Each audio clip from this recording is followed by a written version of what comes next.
తర్వాత కొంచెం పెద్ద అయ్యాక 10th క్లాస్ ఎగ్జామ్స్ రోడ్ మీదకి వెళ్ళినప్పుడు, ఇంటర్కి వెళ్ళినప్పుడు నేను ఇంట్లోంచి బయటకు వెళ్ళానంటే నా ఎగ్జామ్స్ అప్పుడే, మిగతా అంతా ఇంట్లో చదువుకోవాల్సి వచ్చింది. ఎందుకు అంటే నాకు స్కూల్కి వెళ్ళటం, కాలేజ్కి వెళ్ళటం కష్టం కాబట్టి. ఆ టైం నుంచి తర్వాత మీ అందరికి తెలుసు కదా, మన ఫ్యామిలీస్లో ఎవరికైనా ఒక ప్రాబ్లం ఉందనుకోండి, అందరూ వచ్చి దాని గురించి డిస్కస్ చేస్తారు. నా లైఫ్లో కూడా చిన్నప్పుడు అంతే. చెప్పడానికి నా దగ్గర ఆన్సర్ ఉండేది కాదు, ఎందుకంటే ఇప్పుడు నేను కొంచెం అచీవ్ చేశాను. అప్పుడు ఏమీ చేయలేదు కాబట్టి అందరూ వచ్చి నీ లైఫ్ ఏంటి, అయ్యో పాపం, నువ్వు జడాలు వేసుకుంటావు, అన్నం ఎలా తింటావు, బాత్రూమ్కి ఎలా వెళ్తావు, రోజు క్వశ్చన్స్ అడిగేవాళ్ళు. నాకు ఒకరోజు చాలా కోపం వచ్చింది. ఈ క్వశ్చన్స్ అన్నిటికీ ఆన్సర్ చెప్పాలి. ఈ క్వశ్చన్స్ అన్నిటికీ ఆన్సర్ చెప్పాలంటే నన్ను మామూలు మనిషిగా చూడకూడదు, అందరూ ఒక ఎక్స్ట్రాడినరీ వ్యక్తిగా, ఒక గ్రేట్ వ్యక్తిగా చూడాలి. చూడాలంటే నేను ఏం చేయాలని ఆలోచించినప్పుడు అందరు సెలబ్రిటీస్ గుర్తొచ్చారనమాట. ఒక ఫిల్మ్ స్టార్ అవ్వాలంటే మనకి చాలా గాడ్ ఫాదర్స్ ఉండాలి, గ్లామర్ ఉండాలి. ఒక బిజినెస్ మ్యాన్ అవ్వాలంటే వెనకాల బ్యాకప్ ఉండాలి, లేకపోతే 20-30 ఏళ్ళు పట్టుద్ది.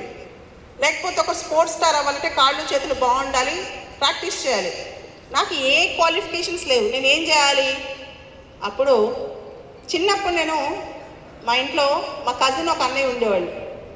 అన్నయ్య వాళ్ళ నాన్న ఒంగోలు నుంచి పంపించారు, ఐఏఎస్ చదువుకోరా అని చెప్పి.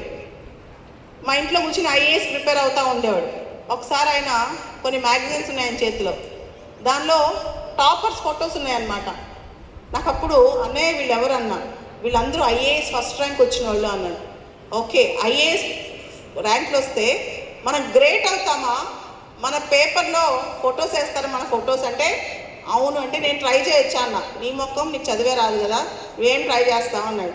అప్పటికే నేను 7th class, 8th class, 9th class, maths, science ఇవన్నీ చాలాసార్లు అంటే ఎగ్జామ్స్ రాయకపోవటమో, ఫెయిల్ అవ్వటమో అన్నీ చేశారనమాట. ఆ టైంలో ఆయన మాట అనేసాడు. కానీ డిగ్రీ చదివేటప్పుడు అనిపించింది నాకున్న ఒకే ఒక మార్గం చదువుకోవాలి, ఐఏఎస్ జాబ్ కొట్టాలి, లేదా సివిల్స్ ఎగ్జామ్ కొట్టాలి. అప్పుడు నేనేం చేయాలంటే కోచింగ్ సెంటర్ దగ్గరికి వెళ్ళాను. కోచింగ్ సెంటర్ దగ్గరికి వెళ్ళి అప్పుడు డైరెక్టర్ గారిని అడిగా, సార్ నాకు సొసైటీలో నాకు అసలు గౌరవం లేదు, నేను ఐఏఎస్ అవుదాం అనుకుంటున్నాను, ఏం చేయాలి? ఆయన అడిగారు, 7th ఎన్ని మార్క్స్ వచ్చాయి, 10th ఎన్ని మార్క్స్ వచ్చాయి, ఇంటర్మీడియట్లో ఎన్ని మార్క్స్ వచ్చాయి, డిగ్రీలో ఎన్ని మార్క్స్ వచ్చాయని అడిగారు. నేను చెప్పాను.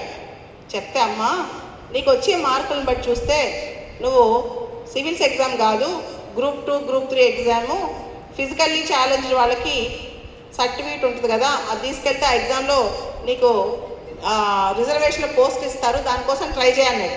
లేదు సార్ నేను సివిల్సే రాస్తానని చెప్పాను. ఎప్పుడైనా సిలబస్ చూసావా నువ్వు, సివిల్స్ యూపీఎస్సీ ఐఏఎస్ సిలబస్ చూసావా అన్నాడు. చూడలేదు సార్ అన్న. మరి ఎంత ధైర్యం అంటే నాకు మనసు చెప్తుంది సార్, నేను ఎట్లయినా పాస్ అవుతానన్నాను. ఆ రోజు ఇంటికి వెళ్ళాను. నెక్స్ట్ రోజు మార్నింగ్ 6 o'clock బుక్ ఓపెన్ చేశాను. ఇది 20 years బ్యాక్ స్టోరీ. ఈరోజు వరకు బుక్ క్లోజ్ చేయలేదు. రోజు చదువుతా నేను,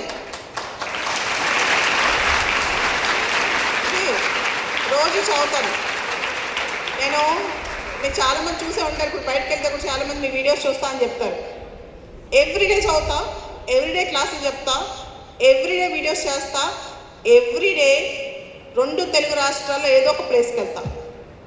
ఎంత కష్టపడతానంటే మార్నింగ్ 6 o'clockకి నా లైఫ్ స్టార్ట్ అయితే నైట్ 11-12కి పడుకుంటా. ఇలా లాస్ట్ 20 years నుంచి పని చేస్తూనే ఉన్నా. అసలు ఇమాజిన్ చేసుకోండి, మీ అందరికీ చిన్నగా కాలు నొప్పి వచ్చినా, చేయి నొప్పి వచ్చినా, నడుము నొప్పి వచ్చినా, జ్వరం వచ్చినా మీరు బయట చెప్పుకుంటారు. ఏమంటారు, నాకు నొప్పిగా ఉంది, ఈరోజు రెస్ట్ తీసుకుంటా, జ్వరం వచ్చింది బ్రేక్ తీసుకుంటా అని. నేను కూడా మనిషినే కదా, నాకు నొప్పులు వస్తాయి. కానీ ఎన్ని నొప్పులు వచ్చినా నాకేమనిపిస్తుంది తెలుసా, నా లైఫ్ పర్పస్ ఏంటి, ఎంతమంది జీవితాల్లో బాగు చేయాలి, ఎంతమంది పిల్లల్ని ట్రాన్స్ఫార్మ్ చేయాలి, ఎంతమంది యంగ్ జనరేషన్ ఇన్స్పైర్ చేయాలి, దీని మీద నాకు ధ్యాస ఉంటుంది. కాబట్టి నాకు ఎంత అలసట వచ్చినా నాకు కష్టం అనిపించదు అనమాట. సో అటువంటి టైంలో నేను డిసైడ్ అయ్యా సివిల్స్ రాయాలి, నేనేంటి చూపించాలని. మీకు తెలుసా సివిల్స్ రాయడం అంటే అంత ఈజీ పని కాదు, చాలా కష్టం. కోచింగ్కి వెళ్ళే పరిస్థితి కూడా నాకు లేదు. ఇంట్లో కూర్చుని డైలీ 15 hours చదివా. ఫైనల్లీ నేను ఫస్ట్ టైం రాశాను అనమాట. సివిల్స్ ఎగ్జామ్ అంటే 3 స్థాయిలో ఉంటుంది, ప్రిలిమ్స్, మెయిన్స్, ఇంటర్వ్యూ. ఈ 3 స్టేజెస్ ఒకటే అటెంప్ట్లో పాస్ అయిపోయాను అనమాట. మనసులో అంత కసి, అంత పట్టుదల, అంత పోరాటం. సో ఆ తర్వాత నేనేమనుకున్నా, సివిల్స్ ఎగ్జామ్ పాస్ అయిపోగానే వచ్చే నెలలో ట్రైనింగ్ స్టార్ట్ అయిపోద్ది అనుకున్నాను. కానీ నాకు ర్యాంక్ వచ్చింది, అపాయింట్మెంట్ లెటర్ ఇవ్వడానికి 2 years టైం పట్టింది. 2005-06 టైం పట్టినప్పుడు నా దగ్గరికి చాలామంది ఐఏఎస్, ఐపీఎస్ ప్రిపేర్ అవ్వడంలో వచ్చేవాళ్ళు, వాళ్ళకి హెల్ప్ చేసేదాన్ని. అక్కడి నుంచి నా స్టూడెంట్స్ పాస్ అవడం మొదలెట్టారనమాట. ఆ పాస్ అవడం మొదలెట్టి ఇప్పుడు దాదాపు మోర్ దెన్ 100 స్టూడెంట్స్ మొత్తం ఇండియా మొత్తం నా స్టూడెంట్స్ ఐఏఎస్, ఐపీఎస్గా పనిచేస్తున్నారు.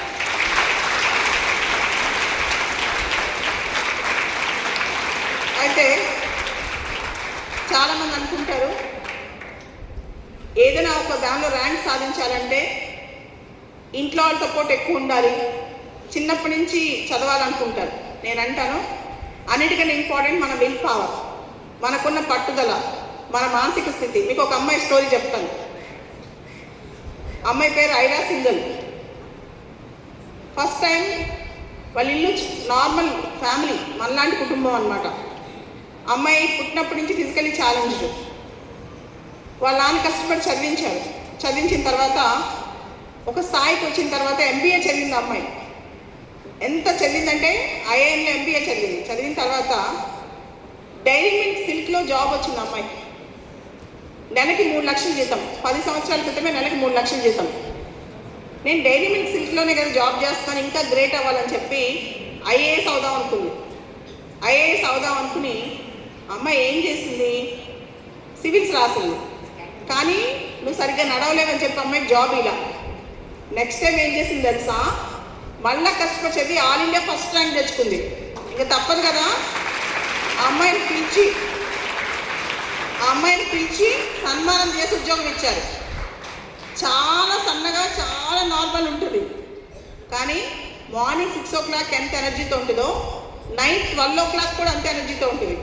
6 to 12 o'clock కూడా అంతే ఎనర్జీతో పనిచేస్తూ ఉంటుంది. నాకు అంటే అలాంటి